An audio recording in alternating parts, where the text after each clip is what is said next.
Dadhood. Modern Dadhood podcast. Right on the money. Episode 29? 28? 29? Are we up to 30? Episode 29. Wouldn't you know it? You're right.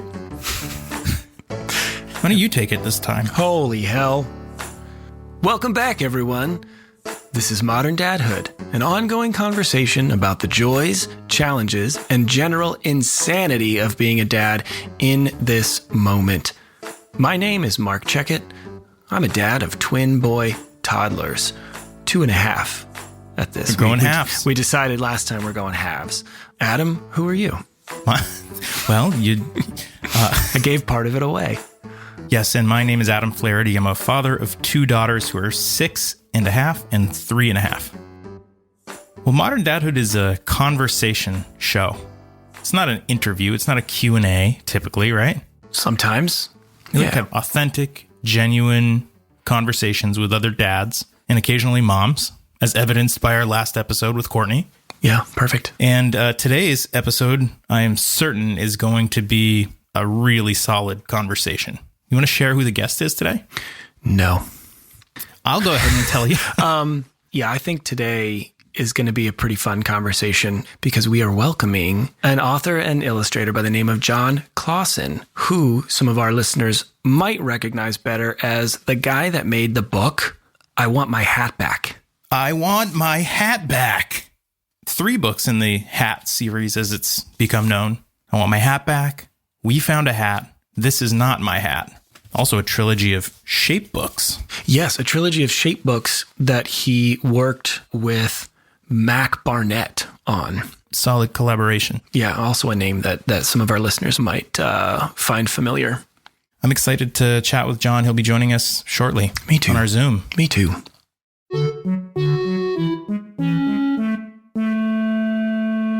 Marc, I know that we both share the philosophy of trying to limit screen time to some extent, but I'm curious to know if there are any shows or movies in particular that your boys are really into right now.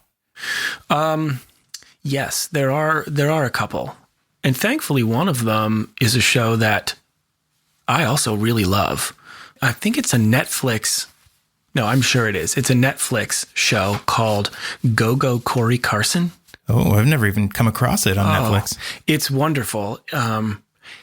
It's first of all, it's very funny. Like the writing in it is really well crafted, and I find myself entertained and oftentimes kind of laughing out loud. I mean, I'm sort of in that mode if I'm sitting down with the kids watching that show. 'Cause you mean you're high? Huh? Yeah. You'll laugh at almost anything? Yeah, I mean, I'm just so stoned. Just come on, kids, into the couch. Let's get high and watch Go Corey Carson, man. I mean, I'm in that mode where like I'm invested in what's coming out of the TV screen so that it's not just the 3 of us sitting with just blank, unblinking stares, you know. But it's all about a town in which all the characters are cars or some type of vehicle. There's some trains and big cement mixers and things like that. But one of the reasons why I love it is that they're tapping into the nostalgia of like the sitcoms from shows that maybe you and I used to watch when we were a little bit younger. One of the things that I've picked up on is all the TVs in all of the houses are big old like console tube television. Are they 4x3? TVs. Yeah, they're like enormous, sit on the floor. They're a giant piece of furniture. And I just thought that was a really interesting creative choice. And the houses are all kind of warmly lit as opposed to maybe like today's LED bright daylight type lighting. And it just kind of captures that like the house is a character in the show, much like Family Matters or like Step by Step or whatever, any of those shows that you could still kind of close your eyes and picture the living rooms of. And so, I don't know, it's like a little extra special treat for me. And that's got to be an intentional move by the creators, right? By the artists and the creators and the writers to keep parents interested in that. Yeah.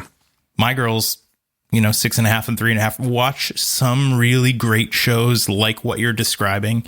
And they also watch some real garbage. They're just drawn to some shows that just the story is so weak and they're just so thoughtless. I mean, we've talked about this before when it comes to music, Yeah. We've been watching a lot of a show called Bluey on Disney Plus. I do remember you mentioning that show to me in the past, and it's on my list to check out, and I still haven't. It's about a family of dogs. The episodes are short, which is nice. They're 7 or 8 minutes long, but they pack a lot into that amount of time, but it also doesn't feel, overwhelming sensory overload. The pace is good. The characters are great.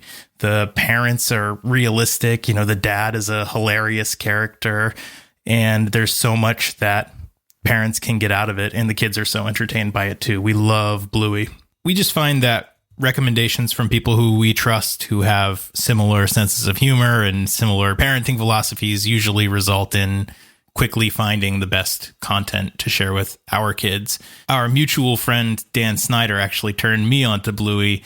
And, case in point, even this conversation, I mean, you just recommended the awesome Netflix show that I have already forgotten the name of. Go Corey Carson. We'll put it in the show notes. But now I can go check that out and trust that it's going to be good. Well, yeah. And I mean, sometimes that content or the substance, the really good quality part of whatever it is you're ingesting, book, movie, show, whatever, sometimes it does take more than an instant for it to sink in and for you to realize what's good or what's interesting or what's fun about it. And I think there is a lot of stuff out there all up and down the board, like kids shows all the way up to, huge money making blockbuster movies where the story is at the core of it and everything is there to serve the story. And sometimes the story is very obviously, it doesn't matter. Right. I mean, not to take, shots at an easy target, but like a Michael Bay movie, the story is secondary, tertiary. Exactly. But that's not why you go see those movies, right? You go see those movies to just for the assault on your eyeballs, Right. It's just the adrenaline rush. Yeah, exactly. Explosions and hero shot after hero shot. And, that's an awesome car. Oh, cool. There's the logo in front of me. Now I know exactly what car it is. I mean, it's for all of that stuff. I guess I feel like we do our best to try to sway our girls away from either watching or reading books or shows or movies that we just feel are like devoid of any real substance, because we want them to learn to be able to decipher the difference. Yeah. But at the same time, I'm realizing that's sort of a conflict, because if we're depriving them of the really bad stuff without allowing them to watch it and then saying, hey, like, even though the colors were bright and the characters had like funny voices, that show is awful. Yeah. I guess I'm just thinking about how to nurture an appreciation for books or movies or shows that expand their imagination rather than content with no substance that's like clearly made solely to cash in on things that kids are supposed to like. And that's sort of a catch-22, right? Because that also doesn't mean that it has to be super complex or even designed to be educational. I don't know. Do you know what I mean? Yeah.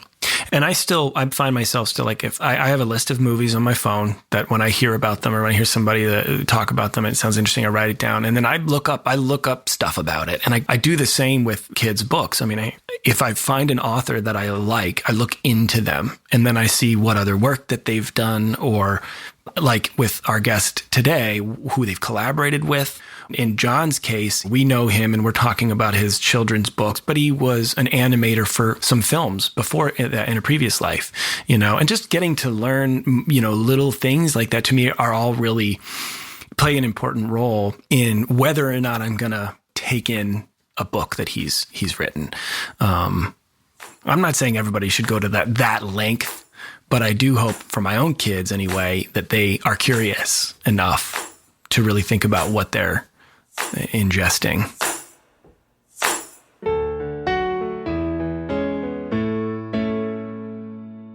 Marc, he's here. Our guest is here. I'm excited. I can see him right now. I know you've been excited for this. I have too. Our guest is a dad of 2 young boys. He also happens to be a #1 New York Times bestselling author and a winner of multiple awards, including the coveted Caldecott Medal for his phenomenal illustration work. Today we welcome Jon Klassen to the show. Welcome to Modern Dadhood, sir. Hi guys. Thanks for having me. It's cool to be on. Well, thanks for making time for us. How are you doing? It's all with an asterisk these days, but not bad, all things considered. I think that people who work in picture book stuff kind of got a better deal on this one because we're used to being in our houses anyway. All of the quirks that go with working at home were old already. So we would love to hear a little bit about your family. You've got a couple of young people who run around your house? Yeah, we've got a 3.5-year-old named Isaac and a 1.5-year-old named August. Great names. Thanks. Yeah, August is Augie, which we didn't expect. But I was really a big fan of Gus, and I think that's hopefully what he'll grow into, but we'll see how it all goes. I don't know. Augie's working out pretty well so far. That's Chris Ballou's son's name, isn't it? It is. Oh, really? Yeah, that's right. I don't know if he's an August or an Augustus or just Augie, but anyway, Jon, Marc and I have been discussing how there's a lot of really great books out there that are made for kids and that can be enjoyed by adults too. But there's so much content out there, especially now living in this age where you can so easily self-publish and have a tangible thing that feels very legitimate. It becomes hard to parse through all that stuff and figure out what is a book of substance versus what isn't. In my particular case, we came across I Want My Hat Back because my mother-in-law a few years ago, Chris, was with our daughter, who's now 6.5 and was probably 3 or 4 at the time. And she brought it back from the library in a stack of books. And I was reading to my daughter and picked up that book and read it to her. And I was like, oh my God, this is awesome. This is different than all of the other books in this pile and probably all the other books on her bookshelf. The writing is so simple. The art is so clever. Can you talk to us a little bit about your process, maybe starting with the illustration process and then speak to the writing? Yeah, my whole trajectory, I came from animation. I went to school for animation and worked at the studios for about 6 or 7 years before I started getting into books. I was working in feature movies, mostly as a designer. And when you're working on those movies as a designer, your work almost has to look like a still from the film. You have to light it and it has to suggest whole worlds outside of the frame. You're doing these big elaborate ideas and designs. And as soon as I got the book gigs on the side, my whole reaction was to clean it up as much as possible. I wanted the simplest thing that was going to hold still and be composed to the page. The camera was never going to move to the left or cut off my weird thing. I had so much control and I just wanted something so clean and readable across the room instead of all these small little details that went into these movies. That's how my illustration stuff sort of got going. I've also never loved drawing very much. I like storytelling, but I was never... You see some illustrators and even people in animation who draw a lot just as a muscular reaction. You'll be at dinner and there's a napkin, or you'll be somewhere and they just want to be drawing, and that's how they sort of relax even. And that's the reverse for me, is I don't relax when I'm drawing. It's really tense and hard. And so I try to give myself as little to draw as possible so I don't screw it up. And in the books and the writing, just in the feel of those books, generally the hat ones, especially because those are the first ones I did by myself, there's so much self-protection going on in terms of how little I want to put on the page because there's just so much less ways to screw up.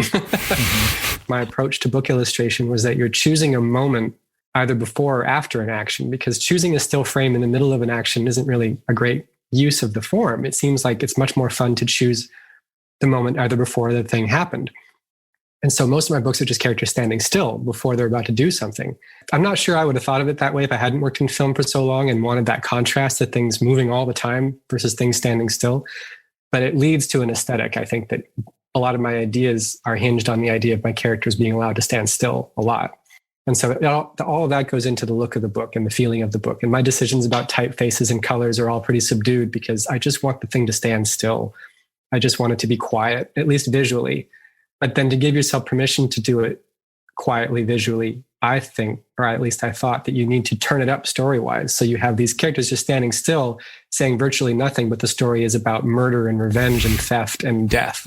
And it's like, those two things have to contrast. I got to buy permission to have my boring looking book by having like an opera happen alongside it. Adam and I were just talking yesterday. Both of us had the same reaction to the eyes of the characters that you create. And there's so much going on. I mean, you talk about like they're just still on the page. They're not moving, but there's so much happening with just the eyes of the characters and the very subtle differences between the eyes being all the way open or being squinting just a tiny little bit. And I wonder, was that something that was a very conscious decision, or did you just gravitate towards, like, how did you come upon that as a device, I guess? I think it's the same thing as sort of the idea of the opera story versus the quiet composition, is that you need to get permission to have your characters standing still. And so something has to be going on for the kid to gravitate to and to connect with. You can't just be looking at, unless you really do your work. There's some great stories that involve like just a rock on the ground. But you have to build that. You have to build permission for that to be a page in your book. What I like about eyes so much is that they're symbols, right? They are the smallest movement of like a pupil inside just an oval. I don't sort of give myself high grade for nuance in drawing the eyes so much as it is if we clear the way, if the drawing is clean and you're able to recognize that small movement, then you just have to think about, what you do with your eyes rather than how well can I draw this particular thing.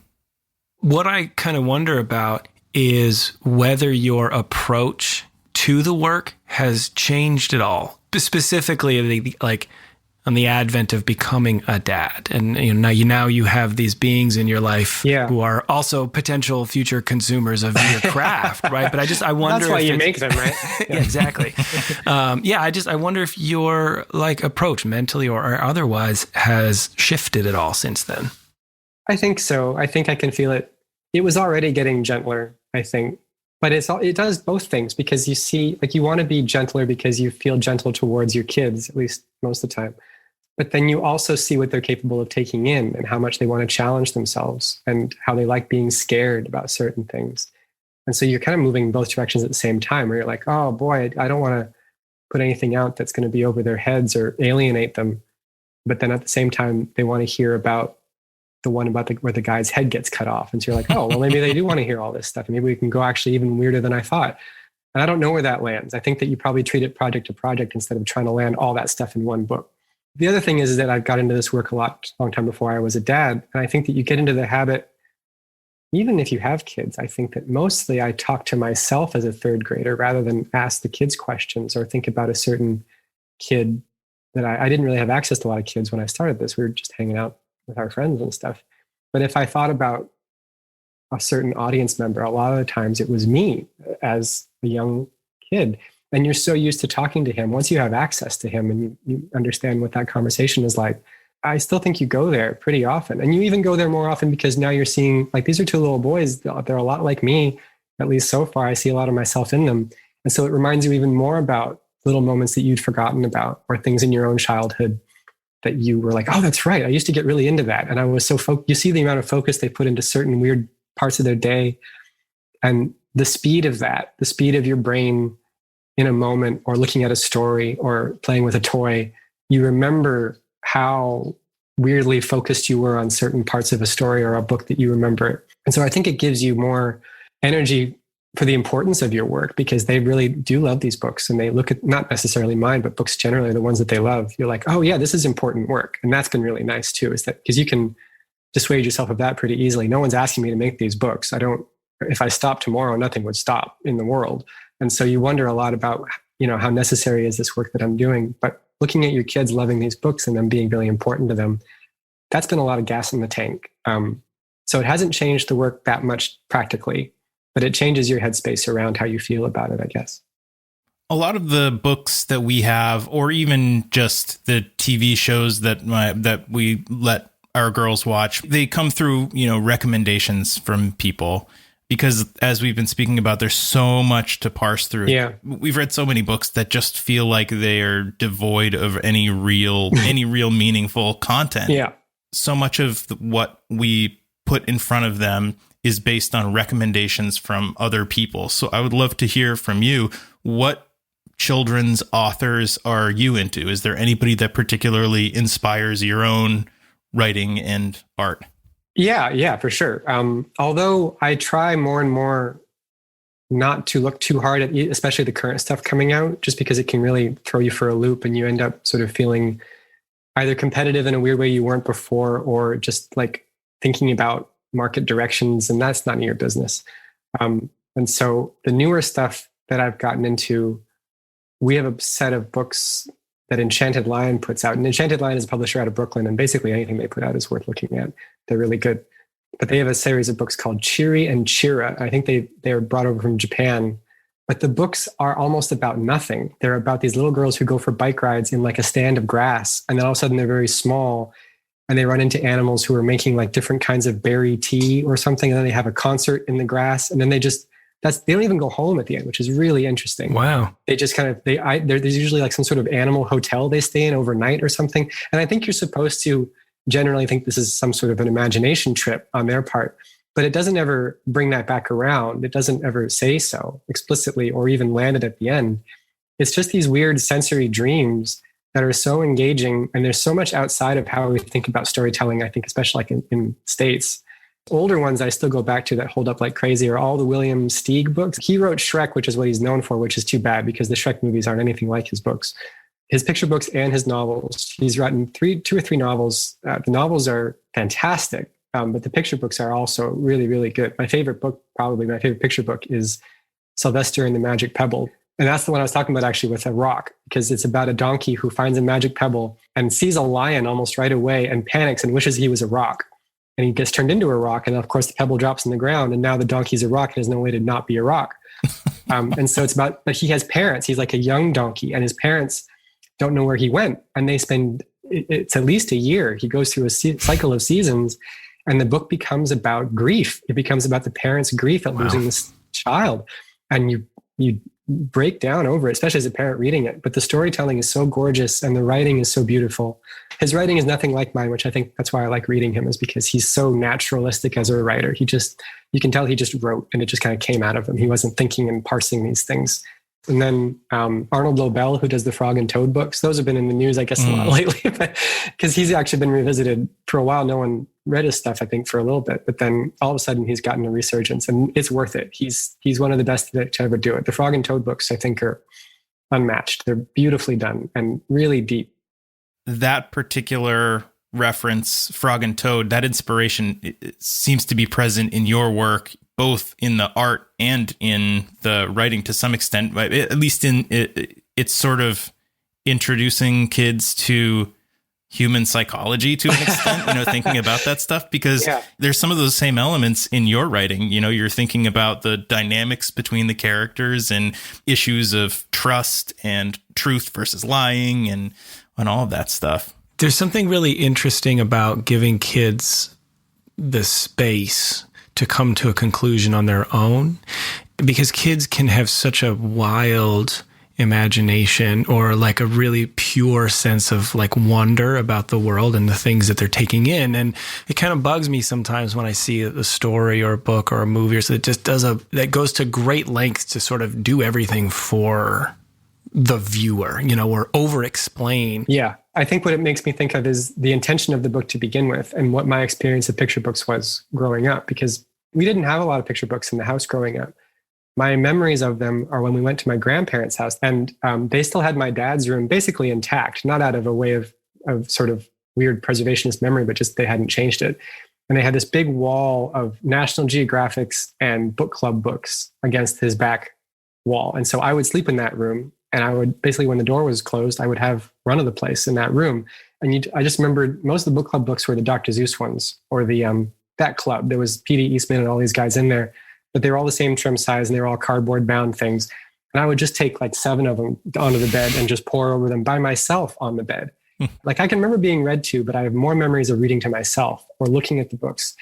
And I think that probably my books are better suited to a solitary experience where the kid is looking at it and the silent spreads really are silent. But yeah, I go back and forth because I have a habit of wordless spreads for things I don't know what to say over. And I'm not sure it doesn't the parent or the teacher any favors when they're reading it to a group.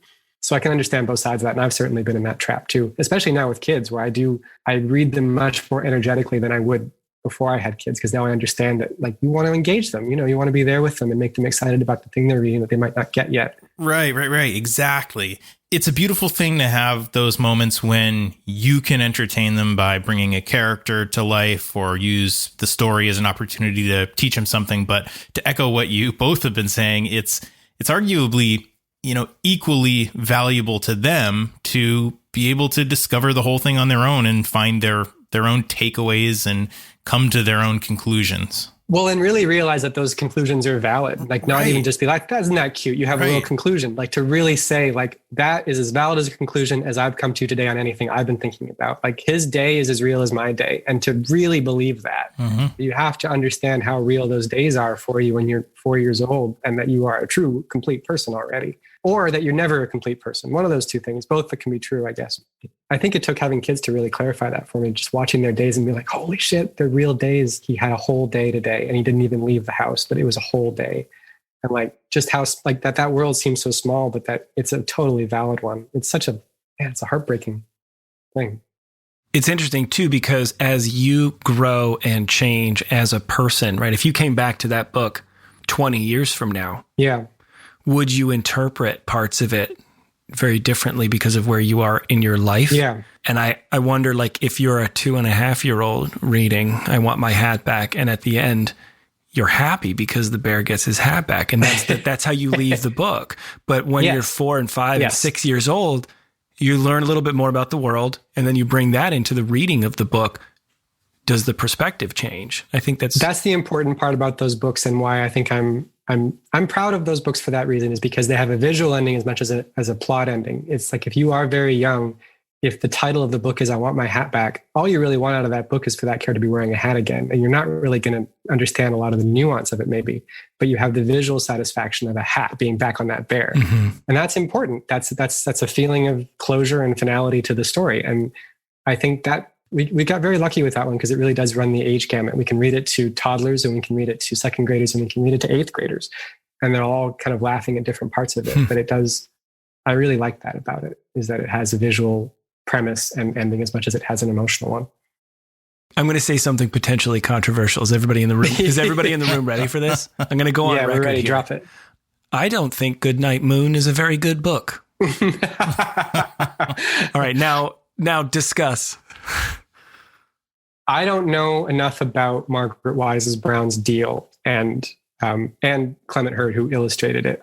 They were into something else that I don't have access to. For me, there's a bit of a block with that one too.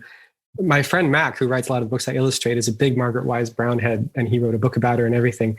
And he understands so much more about rhythm and what's going on rhythmically with her text in that book. It's a whole other thing that's not apparent to naked eyes. And it's why apparently that book works, is that there's some sort of cocaine sprinkled in the rhythm of that book.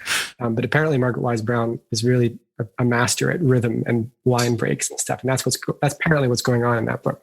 I just think it's interesting because that particular book, I kind of feel like there's a lot of books that rise to the top as being like quintessential children's book. You got to have this. You're pregnant. Right. I'm going to buy you Goodnight Moon because you have to have it on your shelf. And I definitely think there are some books out there that deserve that. And I haven't found it yet with Goodnight Moon. Maybe I need Mac to sit me down and walk me through it, Jon, what's next for you? You mentioned your new book, The Rock from the Sky, comes out sometime in the spring. It comes out in the spring. Yeah, we'll see what the world looks like. Jeez. I wrote it like it's been being written over the last little while, but reading it now, it does seem to fit the moment a little bit. It's about impending doom and dramatic irony, I guess.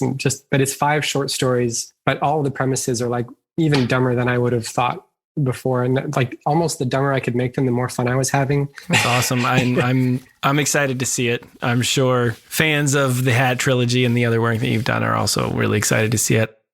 Of course, parents listening can find your work on Amazon, but I would imagine that you probably prefer people to purchase through independent bookstores. Is there anywhere particular that you like to recommend?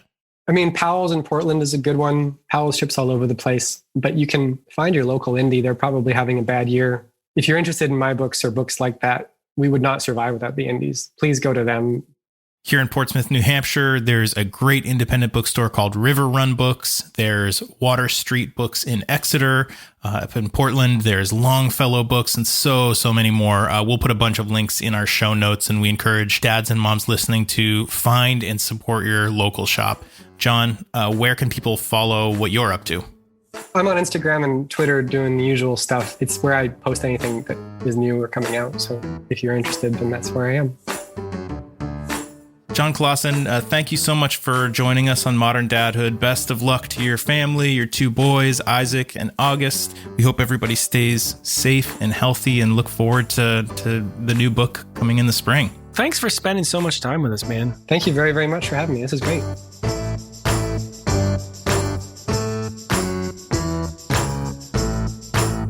Okay, Marc, here's what we're going to do. Rapid fire. We're going to share some books that we like and books that we don't like. Go. All right.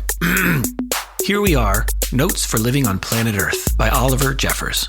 It's smart, sciencey. The illustration is beautiful and quirky. And there's so much subtle detail you can spend an hour just staring at one page. And sometimes we do. Good book. I recommend. One Morning in Maine by Robert McCloskey. Simple, timeless writing, beautiful pencil illustration, a classic for good reason. Good book. Yay! The Bright and Early Board Books version of the Thomas and Friends stories. Lazy writing, weak lessons, and sometimes the illustrations look like they're pieced together from other stories. Try harder. Bad book. I do not recommend. Kay Thompson's Eloise. Way too long. It always seems like a great bedtime book until you get into it and remember how obnoxiously long and repetitive it is. Boo! That's a bad book. Toot by Leslie Patricelli. Lovable and relatable characters, yet a simple and funny premise. It's about farting. Plus you're learning something valuable along the way. Good book. A Sick Day for Amos McGee by Philip and Aaron Stead. It's just such a cool story about trust and friendship and loyalty. And don't tell anyone, but at some point I'm going to approach them about turning it into a screenplay that I can direct. We highly recommend it. Daddy, you told them. On the Night You Were Born by Nancy Tillman. Hey, the 90s called, and it wants its digital collage work back. Also, call me a skeptic, but I don't think we are all as special and unique as this book would have you believe.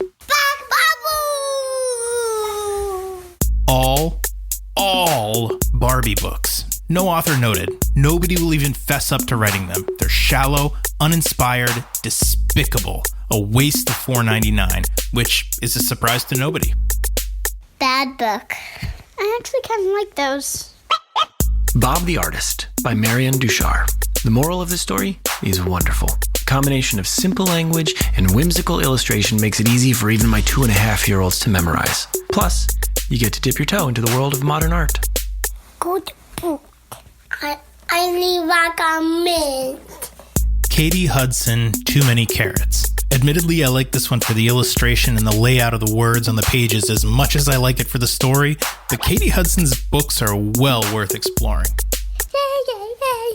Yay!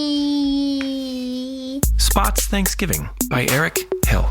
Look, I can't speak to the rest of the series, but this book is unimaginative at best. There's almost no story. Also, dogs can't bake. Get your facts straight. Bad book. Not recommend.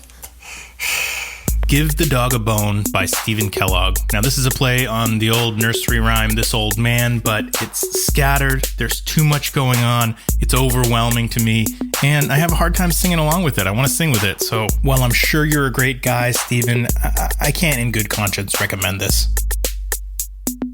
Sorry. Here we are again at the closing of the episode. This is the end. Beautiful end. Great, now we're going to get copyright infringement. Is that a real tune? Who was that? Yeah, that was The Doors. You couldn't tell by my... Oh, I didn't know that was your Morrison. Sorry, it wasn't good. That's why. I should have recognized it. Dads, you can find us at moderndadhood.com on Apple Podcasts, Stitcher, Spotify, Amazon, and more.